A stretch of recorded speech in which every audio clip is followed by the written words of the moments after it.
Sustainability, the Potsdam Dialogues, Science for a Safe Tomorrow. Weather can be deadly. You have to be prepared for heat waves, for heavy rainfall events. We have seen this 2003 heat wave causing 70,000 fatalities in Europe. We are not invulnerable. We have to take climate change very seriously. Wow, quite some extreme words for extreme weather events. And this is exactly the topic of the new edition of the Sustainability podcast. Extreme weather events seems to be on the rise, not in just one part of the world, but all over the globe. Are all of these extreme events connected, or is it just a coincidence? And are they becoming more likely with global warming? Is this our new normal, and if so, how can we adapt to it? But most importantly, what does the science say about extreme weather events? Luckily, we have two extreme weather experts joining the Sustainability podcast today. They will give insight into their latest research and hopefully answer all our questions. Our first guest is Friederike Otto. Friederike has just joined the Grantham Institute of Climate Change and the Environment at the Imperial College London as a senior lecturer, after 10 years at the University of Oxford. She's one of the main inventors, so to say, of the World Weather Attribution Initiative. What this basically means is that she and other scientists use attribution science to help answer the question of whether climate change made heat waves, hurricanes, or droughts more likely. We will be talking about this in just a minute. Friederike is also named in this year's Time magazine list of the 100 most influential people in the world, just by the way. Welcome, Friederike. Thank you. Our second guest for today is Stefan Rahmstorf. Stefan is co-head of Research Department on Earth System Analysis of the Potsdam Institute for Climate Impact Research, PIC, and Professor of Physics of the Oceans at the University of Potsdam. He is not only a highly cited scientist, but also a great science communicator and co-founded the award-winning blogs Real Climate and Klima Lounge. Stefan is also Europe's climate scientist with the most Twitter followers. More than 100,000 people subscribe to his daily updates. Follow him and you'll see why, hey? Welcome, Stefan. Thank you. Okay, cool. So let's get started right away. Both of you are investigating to which extent specific weather extremes, as well as extremes in general, can be linked to human-caused climate change. However, you got different approaches, if I understood this correctly. So what are the differences? Stefan, would you go first? Yes, well, we are looking not so much at individual extreme events, but rather at the overall statistics, whether numbers are increasing. And we also try and understand physical mechanisms. For example, we have looked into the role of planetary waves in the atmosphere and their changes in affecting the likelihood of extreme weather events. Yeah, and so we are very much trying to answer the question whether and to what extent a specific type of extreme event that people have just experienced is made more likely or more intense because of climate change, and thereby because even for for example, heat waves. Every heat wave has been made more likely because of climate change. We don't need to do a study to know that. We have known that for a long time, and we see that everywhere in the data. But depending on how exactly you look at the heat wave, how you define the heat wave, and how much more likely they get is different depending on which aspects of the heat wave you're looking at. Okay. And can I ask you one more question about your method, Friederike, like the World Weather Attribution? So one reason your approach is gaining so much attention in the public and in the media is because you're so quick. Like 1 or 2 weeks after an extreme event, you can already publish results. So how does this work? So it works because we have a lot of people who are extremely dedicated and offering their time to this project. So what we do in a rapid attribution study is not different to what we do in a a peer-reviewed one. And we only do rapid attribution studies for the types of events where studies have been done that have been peer-reviewed, and we use peer-reviewed methodologies. So we don't actually do anything that is scientifically terribly new. We just apply the same approach to a different extreme event in a different, not even a different type of extreme event, but just a different extreme event in a different part of the world.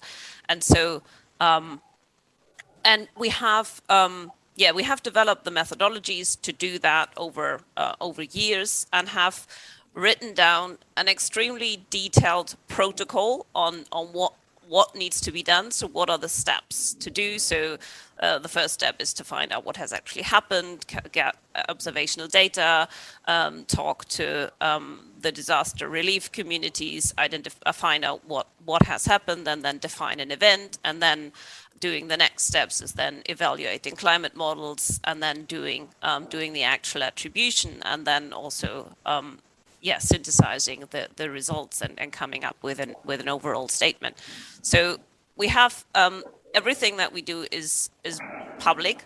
So we write down every step in excruciating detail. It's very boring to read, but it's important so that we can guarantee transparency, given that we don't have peer review. So we have transparency. We share all the data. So everyone can come and redo our studies to check that what we have done is actually what we've said we have done.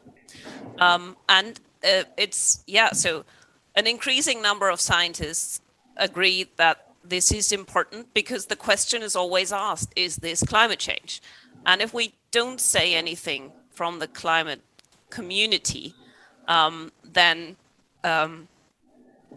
at least when we started doing it, there was always people who just had some political views and values who would answer the question about climate change. And so we thought it's really important to bring the evidence into the debate. And we usually work with teams of 10 or 20 climate scientists who just for a week do nothing else but work on this study. And so that's how we can do it. It's just because people feel it's important, and so just donate their time.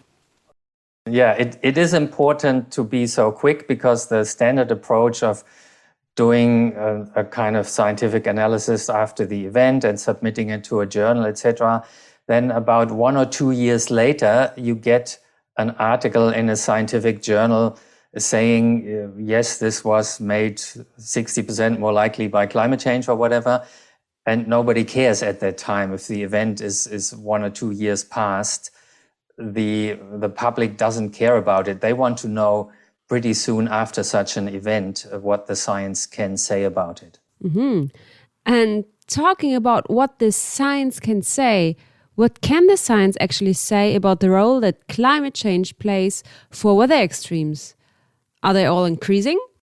So for heat waves and cold waves, climate change is an absolute game changer. So we see heat waves increasing everywhere by orders of magnitudes. Cold waves are generally getting less likely. And heavy rainfall events are also increasing in most parts of the world, but we don't see that locally everywhere.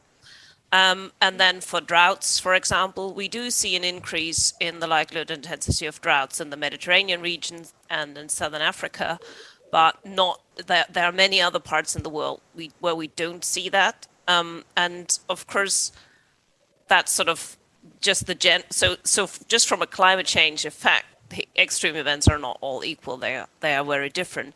But then also what we can say strongly depends on how large scale these events are, because climate models are just better at simulating larger scale events compared to small scale events. And then also there are types of extreme events like hailstorms, for example, or anything really to do with wind, where the data the observational data is a lot worse than for other types of events. So it's very hard to find out what's even happening in the real world. And then you also don't have much to evaluate climate models with. So there our confidence is a lot lower. Okay. I'm just quickly coming back to the increasing heat wave on the one hand and the extreme rainfall on the other. So this seems like a bit of an odd combination to me. Stefan, can you quickly explain that? That's basic physics, because the air can take up 7% more moisture per degree of warming. This is a law of physics that every first-term physics student learns, the Clausius-Clapeyron equation, which tells you how the saturation pressure of water vapor increases with temperature, exponentially, by the way. And that's why an increase in extreme rainfall events was already predicted 30 years ago by the early climate models, because it's simple physics. We all knew this was going to happen. Proving that it is happening, that we see this increase in rainfall event, of course, took much, much longer. It was more difficult because we have very large variability in rainfall from place to place, from time to time. And so extremes by definition are rare. And to have robust statistics, you need many data points and not just 2 or 3 events. And that's why often the proof that these predicted changes in extremes are actually happening comes decades after it was predicted that they would be happening. But now we see basically these predictions of early climate models and early climate science coming true one after the other. Oh, yeah, that's quite interesting. And can you share some more of the trends and results you came across throughout the years of your research?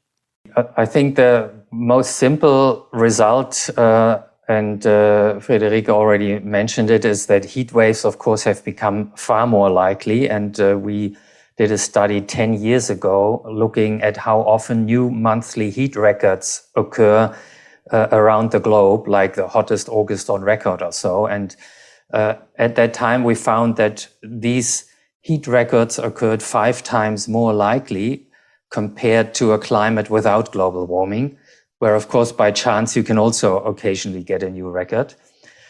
We have just updated that study, and now 10 years later, we find it's already 8 times more likely that record-breaking monthly temperatures occur.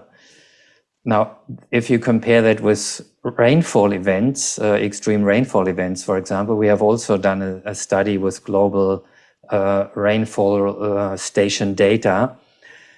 They haven't increased nearly by such a large factor, and that is only about by a third rather than by a factor of 8. And that has a lot to do. I should also be more specific. We were talking about daily rainfall records here, because the time duration of an event is also a very important parameter, whether you look at monthly means or at daily things. This all is affected by how big the natural variability is. And if you have a very large natural variations, then the climate signal is, relatively speaking, smaller. And so the number of records doesn't go up as much, because it depends on the ratio between the climate signal and the natural variations that occur. And so if you look at monthly mean data, like we did for the temperature, the variability there is not as big as for daily data, for example, because, of course, averaging out over a whole month, a lot of variation cancels out. And so that is a key factor, is how big is the natural variability compared to the climate signal. We are still discussing extreme weather events in the Sustainability podcast, and I'd like to know a little bit more about the economic side now. So to me, it seems as if the cost of these disasters are being a bit underestimated. How economically relevant are weather extremes actually? Friederike, what's your take on it? So we did a study on the rainfall associated with Hurricane Harvey that hit Houston in Texas in 2017, and found that that climate change made just the rainfall associated with the hurricane about 3 times more likely. And so when you look at the economic damages from just the rainfall associated with that hurricane, the damages are about $90 billion. And economists have done then an attribution study using our scientific attribution study on the rainfall and transferred that into, okay, how much of the extra rain or the additional rain because of climate change led actually to damages, and found that about $67 billion dollars were attributable to climate change. And so you can see that from the overall damages, even though the event itself only increased, the likelihood only increased by a factor of 3, or the intensity increased by 15%, the damages are huge because our social systems and our infrastructure systems are, of course, not reacting or the costs of climate change are not scaling linearly with global mean temperature, but they are there. You have a strongly non-linear effect that even if you have a little bit more rain or a little bit more intense rain than your social systems have been built to. So it shows us just how much not adapting to climate change and not mitigating climate change is costing society. Well, there is a real point here. If you get struck by extremes that have never happened before, this is something that society, of course, is not prepared to. And one example from sea level rise, for example, of course, we are used to occasional storm surges happening, but just the last few centimeters extra are often causing the biggest cost. Think of New York in Hurricane Sandy. There's a certain level when the subway tunnels flood. And of course, that hugely adds to the cost. And if this happened like every 50 years or so in an extreme event, they wouldn't be built like that. But because it had never happened before, nobody was prepared to the subway tunnels running full of water. And this very big cost arises because of new types of extreme events that we simply haven't experienced. We're not prepared for them. So we are not invulnerable. We have to take climate change very seriously. It creates huge problems for insurance companies because they need statistics from the past to estimate what the likelihood is for certain damages so that they can calculate the insurance rates. And now in a changing climate, you can't rely on the data and experience from the past anymore.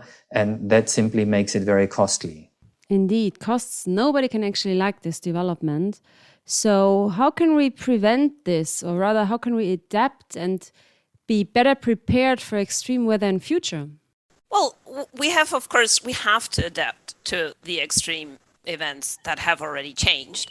But we can absolutely do that. And I think the most important thing to do is to actually be aware that, especially in a country like Germany, where that I think is not a well-known fact, is that weather can be deadly, and that you have to be prepared for heat waves, for heavy rainfall events, and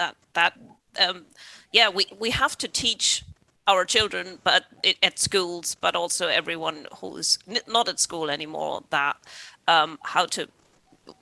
where to get information, what to do, and how to just in an immediate urgent case, what to do, because we can forecast these extreme events in weeks or at least days in advance. Yeah, I would agree. I think that in the wealthy, safe countries like Germany, we are kind of lulled into complacency and have these delusions of invulnerability, which is, of course, not realistic in a world that is warming up.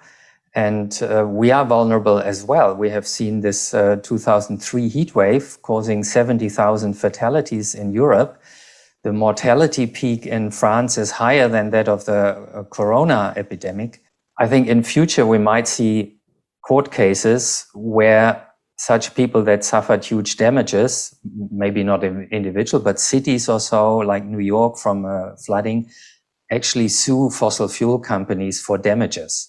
Yes, and we already see these cases. So there's the prominent case in Germany, which is pending at the moment, which is a Peruvian farmer, Luya, suing RWE because of the melting of a glacier in the mountains around the city of Forest that has led to largely increased glacial lake that is now threatening the city of Forest and is suing RWE because of RWE's contribution to climate change. So in that case, it really is, for that particular court case, the question that the courts have asked is, have the emissions of RWE led to this threat?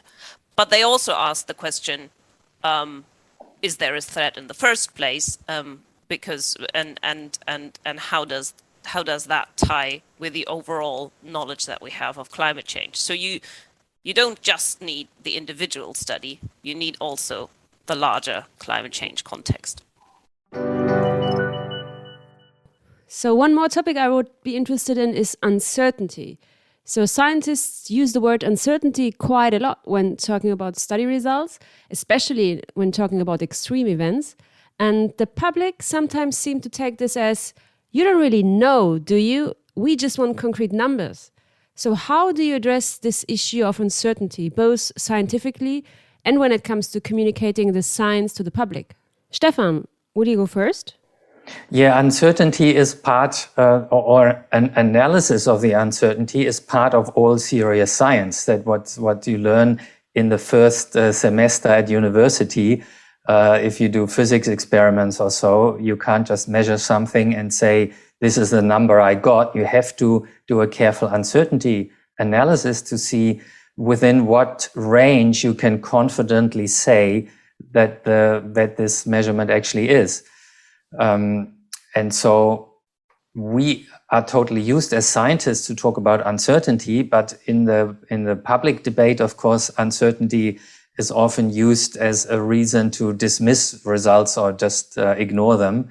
That is a mistake, of course. Uncertainty is not your friend in climate change because it goes both ways, and often the uncertainty of impacts has shown that they actually have been more severe than climate scientists expected as their best estimate.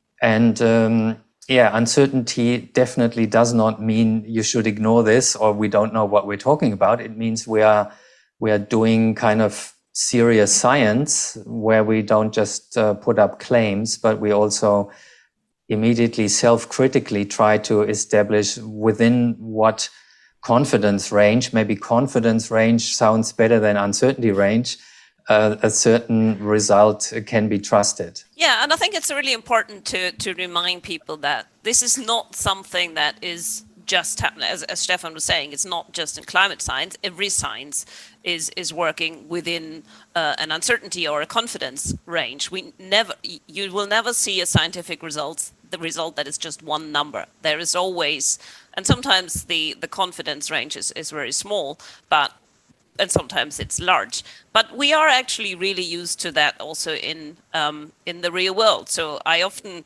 give the example that if you think about how climate change affects extreme weather, it's very similar to how, for example, doping affects sports results. So you have a football player who's doped and they score a goal. Well, the goal was not just because they were doped, or the goal was not just because they are a good footballer, but it's a combination of both. And you will never be able to say that this goal was only scored because of the doping. And in the same way, we can say that the likelihood of him scoring a goal has increased, and we can also say by how much if we know about the type of doping and so on. And in the same way, that's exactly the same what we can say and do with weather and climate change. And so it's not something that is alien to everyday experiences. It's just that when we label this with uncertainty in climate change, it suddenly becomes something, and it has become in the public discourse something shady. But it's the opposite. It's the sign of good science. I like the comparison you just made. Yeah, in the public communication, this often falls by the wayside, and journalists just quote the upper end of a range or so when there's the IPCC ranges for future warming. Or if you listen to radio or so and you get the typical forecast of economic growth for next year, which the economists produce, you don't hear an uncertainty range. You say they predict 1.7% economic growth or so. More often than not, I think, is that number is actually wrong. But maybe for journalists and general public communication, we need to get the public more used to reporting ranges, confidence ranges, rather than individual numbers, which are either the best estimate or one end of the range or so, which can be quite confusing. Yes, we have actually, when we started to do world weather attribution, we reported the best estimate, and then it ended up, of course, always being just the best estimate, which is very wrong. And so we started then to use the lower bound and say it's made at least 30% more likely.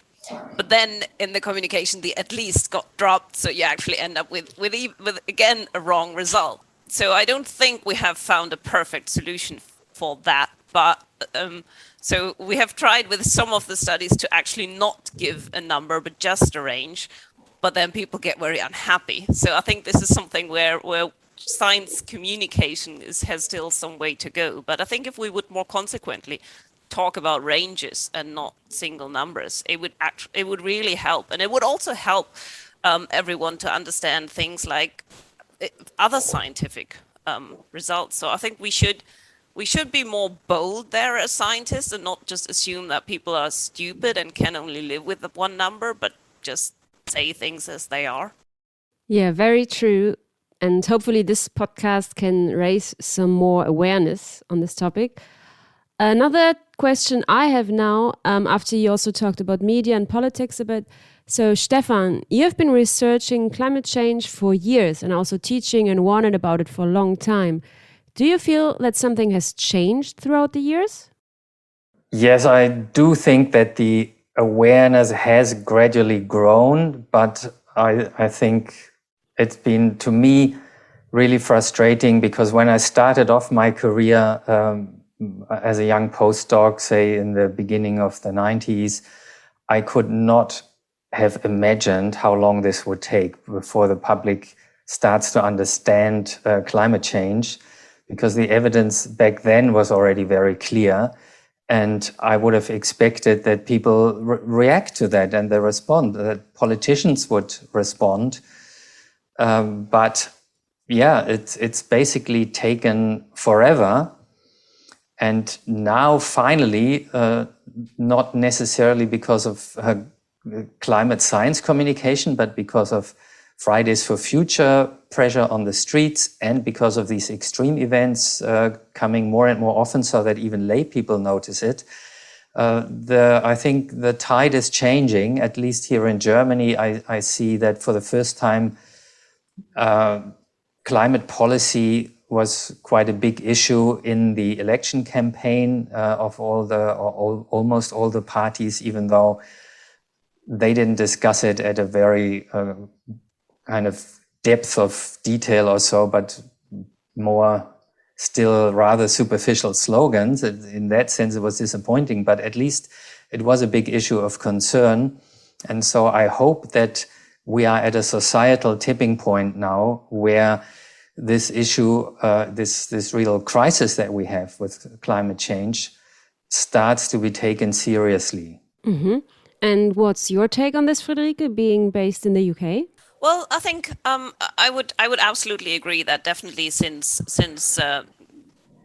Greta Thunberg and the Fridays for Futures movement have started for real, the awareness has changed, the rhetoric for the politicians has changed, and I think in the UK, climate change has long been a political issue. They have the Climate Change Commission, so it has not been like in the US, for example, a partisan issue. It's been both parties have sort of had climate change as one of their concerns. There's still a long way to go to turn this rhetoric actually into action, especially now with Brexit, where where the UK is now doing trade deals which have no word about climate or the environment in it at all. So it's still disappointingly far away from the Sunday speeches in actual proper real legislation. But I think what I have noticed particularly also how it's changing in the finance sector and in the business sector, that finance and businesses want to know how can we get out of fossil fuels, how can we make transparent where our fossil fuel risks are in terms of physical risks from a changing climate, but also from a transition risk. So where do we have investments in fossil fuels that will be stranded assets in a short amount of time? So I think that there the awareness has really grown a lot, and a lot of companies are moving away from fossil fuel investments.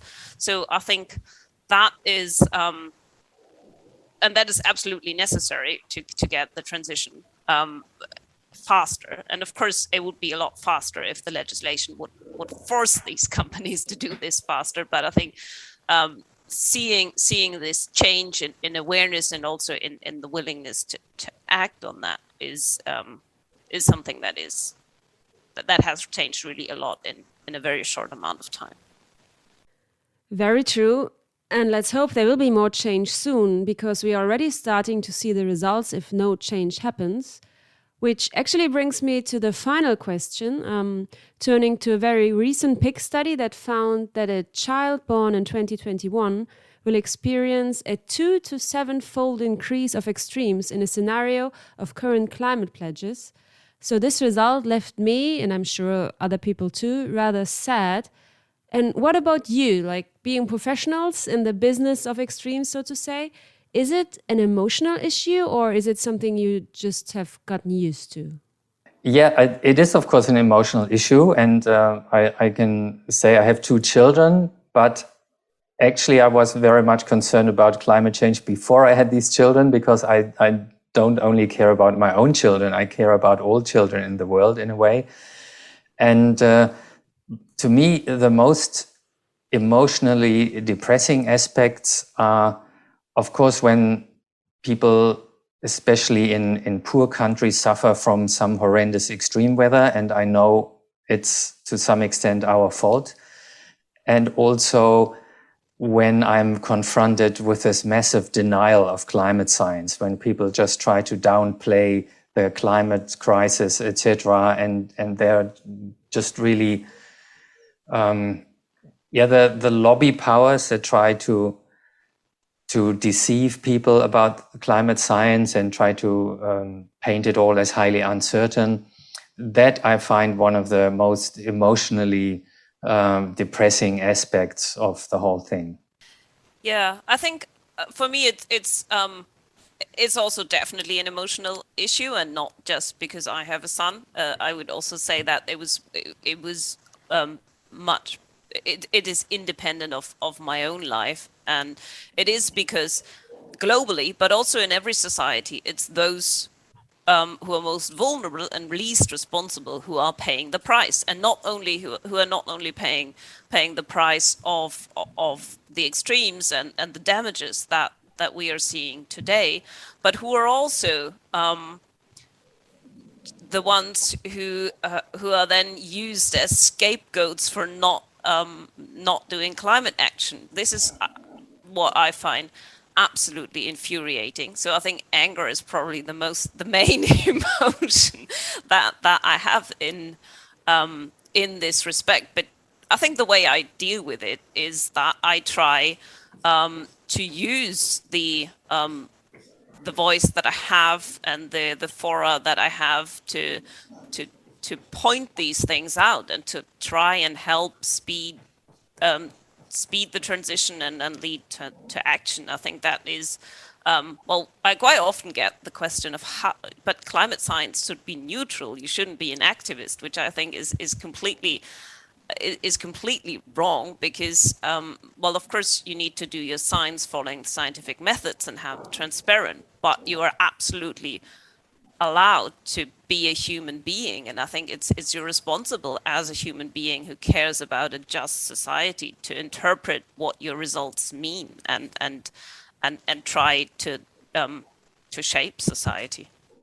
Yeah, well, I don't think anybody would call doctors who warn us of smoking activists. That I think this is a label that is put on us by people who are against climate action, and so they want to discredit the scientists, and that's how it's being used. I think Friederike has made an important point of how we can cope with it. It is much easier to cope with the bad news about climate all the time when you're actually doing something about it. This is very important. If you feel just you're a passive victim and you can't do anything, I think that is much more depressing. But if you get engaged on any level in your community with some environmentalist group or whatever, or just by speaking to your friends and neighbors about it, becoming actually active and trying to be part of the force for the better in the world, that helps a huge lot with dealing with these negative emotions that, of course, you're confronted with. And you meet a lot of very inspiring people as well. And that really keeps me going. You've been listening to Sustainability, the Potsdam Dialogues, Science for a Safe Tomorrow.